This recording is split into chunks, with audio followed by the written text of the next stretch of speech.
بسم اللہ الرحمن الرحیم. السلام علیکم اسٹوڈنٹس. آج ہم لوگ اپنا لیکچر نمبر 16 کی بات کرتے ہیں. پاک اسٹڈی 301 کا فائنل ٹرم کا آپ لوگوں کو پتا ہے کہ ہمارا جو سلیبس ہے نا یہ لیکچر نمبر 16 سے ہی اسٹارٹ ہوگا. تو اس کے بھی فائنل ٹرم میں بھی آپ لوگوں کے ایم سی کیوز ہی آئیں گے, لیکن اب آپ لوگوں نے مڈ ٹرم دیے تو آپ لوگوں کو سمجھ اچھے طریقے سے آ گیا ہوگا کہ کس طرح کے ایم سی کیوز تھے. جو بچے بہت زیادہ ایزی لے رہے تھے نا پیپرز کو کہ ہم صرف ایم سی کیوز کی فائلز کر کے پیپر دے دیں گے, تو پھر پیپر یوں اچھا نہیں ہوتا. ٹرکی تھے ایم سی کیوز, کچھ اسٹوڈنٹس نے مجھے یہ بتایا بھی تھا. تو لیکچر سننے میں ہوں تو تھوڑا آپ لوگوں کو آئیڈیا ہو تو پھر آپ لوگ اس کو آسانی سے کر لیتے ہیں. اچھا بچے, فائنل ٹائم کی روٹین کے حساب سے پوچھ رہے تھے, تو میں آپ کو یہی کہوں گی کہ آپ لوگ چینل کو سبسکرائب کر لیں اور روزانہ چینل پہ پوسٹ جو ہے وہ میں لگاتی ہوں, وہ اس کو آپ لوگ فالو کرتے جائیے گا, ٹھیک ہے, کیونکہ پوسٹ جو ہے نا وہ صرف سبسکرائبرس کو شو ہوتی ہے, ٹھیک ہے. ہم لوگ بات کرتے ہیں, آپ نے لیکچر نمبر 16 کی طرف ویڈیو کو اینڈ تک ضرور دیکھیے گا اور میرے لیے دعا بھی ضرور کیجیے گا. اچھا, آبجیکٹیوز ریزولوشن 1949 میں, ایک تو آپ لوگ یہ ڈیٹ یاد کریں کہ آبجیکٹیو ریزولوشن کب ہوئی تھی. آبجیکٹیو ریزولوشن سب سے پہلا کانسٹیٹیوشنل ڈاکومنٹ ہے جس کو ایک بنیاد مانا جاتا ہے کہ پاکستان میں جتنی بھی کانسٹیٹیوشنل ڈیولپمنٹس ہوتی ہیں یا ہوئی ہیں وہ ساری اسی آبجیکٹیو ریزولوشن کی وجہ سے ہی ہوئی ہیں. یہ سب سے پہلا ڈاکومنٹ بنایا گیا تھا آئین کے لحاظ سے. یہ ایک پیرامیٹر پرووائڈ کرتا ہے آپ کو, ایک جو ہے نا ایک پرنسپلس بتاتا ہے لیجسلیٹرز کو, یعنی کہ قانون بنانے والوں کو, کہ اس چیز کو, اس فارمیٹ کو سامنے رکھ کے ہی جو ہے نا وہ سب کچھ آپ لوگوں نے بنانا ہے. یہ جو ایک کانسٹیٹیوشن میکنگ جو پروسیس ہوتا ہے یہ ایزی,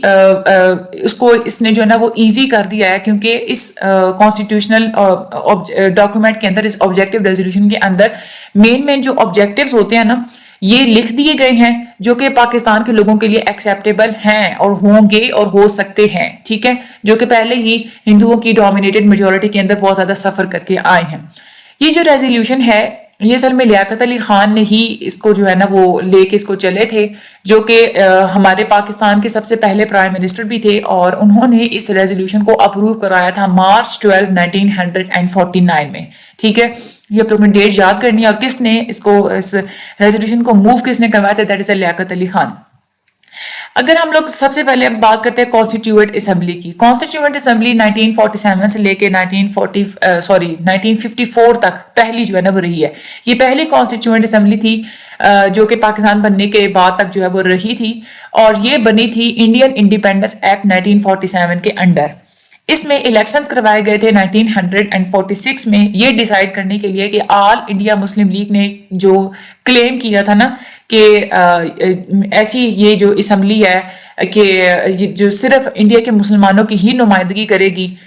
وہ مسلمان جن کو خواہش تھی کہ پاکستان کا ملک جو ہے نا وہ علیحدہ ہو. تو الیکشن جو ہے نا اس کے وہ 1946 میں ہوئے تھے ایک ایسی پارٹی بنانے کے لیے جو کہ انڈیا کے مسلمانوں کو ریپرزینٹ کرے. کانسٹیٹیوئنٹ اسمبلی کے جو ممبرس تھے وہ ڈسٹرکٹس میں سے تھے, یعنی کہ اس وقت انڈیا میں جو ضلع تھے اس حساب سے وہ جو ہے نا مختلف قسم کے وہی ممبرس تھے, یعنی کہ ڈسٹرکٹ کے حساب سے.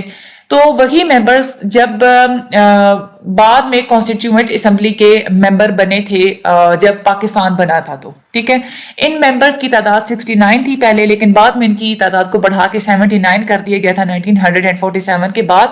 جب پاکستان کو مختلف سٹیٹس نے جوائن کیا تھا اور پاکستان کی جو پاپولیشن ہے نا وہ بڑھ گئی تھی. اور یہ نمبر آف ممبرس آپ لوگوں نے اچھے طریقے سے یاد کرنے ہیں. اس اسمبلی میں دو طرح کی پارٹیز تھی, ایک مسلم لیگ اور دوسری کانگریس, ٹھیک ہے. اور یہ دونوں اسمبلیز کے ڈوئل فنکشنز تھے, یعنی کہ دو طرح کے کام تھے کہ مسلم لیگ مسلمانوں کی نمائندگی کرتی تھی اور کانگریس جو ہے نا وہ ہندوؤں کی نمائندگی کرتی تھی. اگر ہم لوگ مین فیچرز کی بات کریں کہ آبجیکٹیو ریزولوشن کے فیچرز کیا کیا تھے, تو اس کی ایک تو یہ ہے کہ اس میں مین یہ چیز لکھی ہوئی تھی کہ بادشاہت جو ہے نا وہ صرف اللہ تعالیٰ کی ہی ہوتی ہے, اور جو پاکستان کی جو ایک سٹیٹ ہے اس میں جتنی اتھارٹی لوگوں کو حاصل ہے وہ انہی لمٹس کے اندر ہوگی جو ہمیں لمٹس اللہ تعالیٰ نے بتائی ہیں, ٹھیک ہے. اس کے بعد اس کا ایک اور جو ہے وہ آبجیکٹیو یہ بھی تھا کہ جو بھی آئین بنایا جائے گا وہ اسی بات کو مد نظر رکھ کے بنایا جائے گا, اور اس کے بعد جو اسٹیٹ ہے وہ اپنی پاورز جتنی بھی ایکسرسائز کرے گی وہ لوگوں کی ریپرزنٹیشن کے مطابق رہی, یعنی کہ یہ جو ووٹ سسٹم ہوتا ہے نا کہ لوگ جو ریپرزینٹ کریں گے ان کی جیسے مرضی ہوگی اس کے حساب سے ہی جو ہے نا وہ پاور دی جائے گی کسی بھی بندے کو, اس کے حساب سے ہی تو پریزیڈنٹ اور جو پرائم منسٹرز ہیں ان کو الیکٹ کیا جاتا ہے. اس کے بعد ہم لوگ بات کریں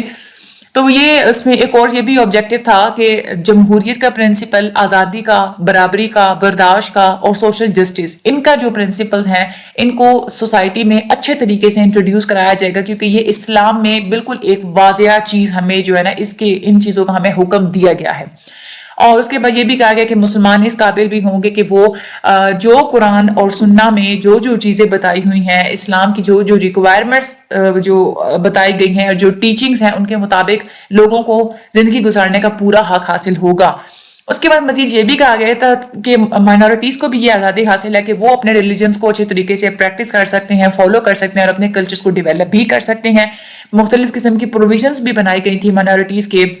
انٹرسٹ کو سیف گارڈ کرنے کے لیے، ان کو تحفظ فراہم کرنے کے لیے، اور جو جتنی بھی ڈپریسڈ کلاسز ہوتے ہیں، جو چھوٹے طبقے ہوتے ہیں، ان کو بھی جو ہے نا وہ حفاظت فراہم کرنے کے لیے بھی مختلف قسم کی پروویژنس بنائی گئی تھی۔ اس میں مزید یہ بھی کہا گیا تھا کہ پاکستان ایک وفاق کی طرح کام کرے گا جس کے اندر خود مختار یونٹس ہوں گے، اور اسٹیٹ میں جو بھی اقتدار میں ہوگا اس میں جو ہے نا ٹیریٹوریل انٹیگریٹی کو بھی جو ہے نا وہ پروٹیکٹ کیا جائے گا، کہ ہر علاقائی طور پہ جو یکجہتی ہوتی ہے اس کو بھی پروٹیکٹ کیا جائے گا، اس کا بھی خیال رکھا جائے گا۔ اور مزید اس میں یہ کہا گیا تھا کہ پاکستان کے جو لوگ ہیں وہ ان کو یہ حق حاصل ہوگا کہ وہ اس پوری ایک نیشن کے اندر جہاں پہ بھی جا کے رہنا چاہیں وہ رہ سکتے ہیں، ترقی کر سکتے ہیں، پراسپر ہو سکتے ہیں، اور ایون کہ بین الاقوامی سطح پہ جو بھی پیس، امن اور جو پروگرس ہوتی ہے اس میں بھی کنٹریبیوٹ کر سکتے ہیں اور انسانیت کی خوشی کے لیے بھی کام کر سکتے ہیں۔ یہاں پہ تھوڑی سی ایکسپلینیشن بتائی ہوئی اس میں یہی ہے کہ یہاں پہ مین جو ایک نمایاں چیز جہاں پہ رکھی گئی تھی وہ یہی بتایا گیا تھا کہ بادشاہت صرف اللہ تعالیٰ کی ہوتی ہے، اور یہی ایک پولیٹیکل فلسفی تھی جس کو اس میں رکھا گیا تھا۔ جو مغرب کی جو ڈیموکریسی ہے نا، اگر ہم لوگ اس کی بات کریں تو وہ کہتے ہیں کہ جو بادشاہت ہے وہ صرف لوگوں کی ہوتی ہے، ٹھیک ہے، لیکن جو اس ریزولوشن میں بتایا گیا تھا کہ نہیں، بادشاہت صرف اللہ تعالیٰ کی ہوتی ہے۔ یہ کلیریفائی کرتے ہیں کہ لوگ صرف اپنی پاورز کو اس حد تک ہی یوٹیلائز کر سکتے ہیں کہ جن لمٹس کو اللہ تعالیٰ نے بتا دیا کہ ان لمٹس کے اندر رہ کے آپ لوگوں نے پاور کو ایکسرسائز کرنا ہے، اپنے پاور کو لے کے چلنا ہے، صرف اسی لمٹ کے اندر ہی رہ کے کوئی بھی انسان بادشاہت کر سکتا ہے۔ اس کے بعد پاکستان کے جو ہے کہ وہ سارے لوگ جو ہے نا وہ مینج کر سکتے ہیں اپنے افیئرز کو، جو بھی آئیڈیالوجی دی گئی تھی ڈیموکریسی کے بارے میں، فریڈم کے بارے میں، جو بھی چیزیں اسلام ہمیں بتاتا ہے اس کے مطابق ہی لوگ اپنا ہر کام جو ہے نا وہ مینج کریں گے، ٹھیک ہے۔ اس کے بعد یہ ریزولوشن مزید یہ بھی کہتی ہے کہ مائنورٹیز کو رسپیکٹ دی جائے گی، ان کو حقوق دیے جائیں گے، اور اس کے علاوہ ان کے جو انٹرسٹ ہیں، جو ان کے رائٹس ہیں، جو ان کا ریلیجن ہے، جو ان کا کلچر ہے، اس کو سپریس کرنے کی کوشش نہیں کی جائے گی۔ یہ بھی بہت زیادہ امپورٹنٹ تھا اس ریزولوشن میں کہ یہ پرومس کیا گیا تھا کہ فیڈریٹنگ یونٹس بنائے جائیں گے اور خود مختاری حاصل ہوگی لوگوں کو، اور اس کے بعد ٹیریٹوریل انٹیگریٹی ہوگی۔ اگر ہم لوگ بات کریں نا کہ اس ریزولوشن کے اوپر نان مسلمز نے آبجیکشنز کیا کیا دیے تھے، یعنی کہ ان کے اعتراضات کیا کیا تھے، سب سے بڑا ان کو اعتراض نان مسلمز کو یہ تھا کہ گورنمنٹ ریلیجن کو اور پولیٹکس کو مکس اپ کرنے کی کوشش کیوں کر رہی ہے، کیونکہ یہ ڈیموکریسی کے اسپرٹ کے خلاف ہے، کیونکہ وہ ویسٹرن کی، کیونکہ جو نان مسلم تھے نا وہ ویسٹرن ڈیموکریسی کے بارے میں بات کرتے تھے نا، تو ویسٹرن ڈیموکریسی یہی ہوتی ہے، وہ یہ کہتے ہیں کہ ریلیجن اور پولیٹکس دو الگ الگ چیزیں ہیں، ان کو الگ ہی رکھا جانا چاہیے۔ تو ایک تو انہوں نے اس بات پہ اعتراض کیا تھا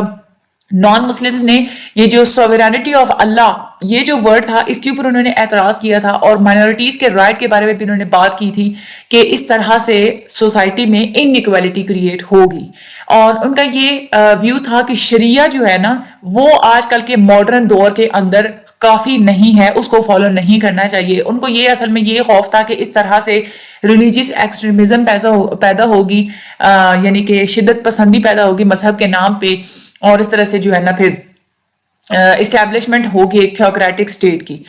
اگر ہم لوگ امپورٹنس کی بات کریں تو یہ جو آبجیکٹو ریزولوشن تھا یہ بہت ہی زیادہ بیسک اور پرائمری ڈاکومنٹ رہا ہے پاکستان کی ساری کانسٹیٹیوشنل ہسٹری کے اندر۔